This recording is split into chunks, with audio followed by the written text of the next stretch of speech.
മലയാളത്തിലൊരു violence എന്ന് പറഞ്ഞ സിനിമയുടെ വമ്പൻ റെക്കോർഡ് വേൾഡ് വൈഡ് കളക്ഷൻ നേടിയെടുത്ത സിനിമയാണല്ലോ ഉണ്ണിമുകുന്ദൻ നായകനെത്തിയ മാർക്കോ. ഇപ്പോഴത്തെ ഇന്നലത്തെ ശനിയാഴ്ചത്തെ കളക്ഷൻ ഉൾപ്പെടെ സിനിമ കൃത്യം 23 ദിവസത്തിലേക്ക് തിയേറ്ററുകളിൽ എത്തപ്പെട്ടിരിക്കുകയാണ്.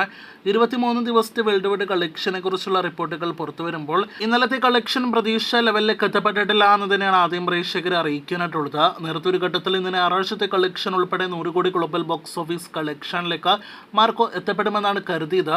എന്നാൽ ഇന്നലത്തെ കളക്ഷനും അതോടൊപ്പം തന്നെ ഇന്നത്തെ ബുക്കിംഗ് നൽകുന്ന സൂചന അതിന് സാധ്യതയില്ല എന്ന് തന്നെയാണ്. കഴിഞ്ഞ ഞായറാഴ്ചയായിരുന്നു സിനിമയുടെ ഒഫീഷ്യൽ 100 കോടി കളക്ഷൻ പോസ്റ്റർ വന്നത്. എന്നാൽ ട്രാക്കേഴ്സ് കണക്കുകളുടെ അടിസ്ഥാനത്തിൽ സിനിമ ഇനിയും 100 കോടിയിലേക്ക് എത്തപ്പെട്ടിട്ടില്ല.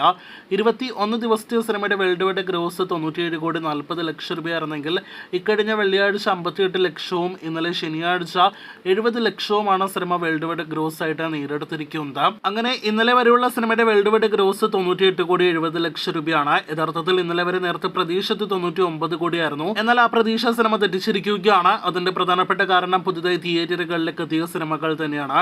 ഇന്ന് സിനിമയ്ക്ക് 1 കോടി വേൾഡ് വൈഡ് ഗ്രോസ് വന്നാൽ പോലും 99 കോടി 70 ലക്ഷത്തിലേക്ക് മാർക്കോ ഗ്ലോബൽ ബോക്സ് ഓഫീസിൽ എത്തപ്പെടുകയുള്ളൂ. എങ്ങനെ പോയാലും 100 കോടി Marco worldwide gross collection നേടിയെടുക്കും. അതൊരു പക്ഷേ നാളെ തിങ്കളാഴ്ചയോടെ നേടിയെടുക്കുമെന്നാണ് നിലവിലെ ട്രെൻഡ് വെച്ച് നോക്കുമ്പോൾ നാം മനസ്സിലാക്കുന്നത്.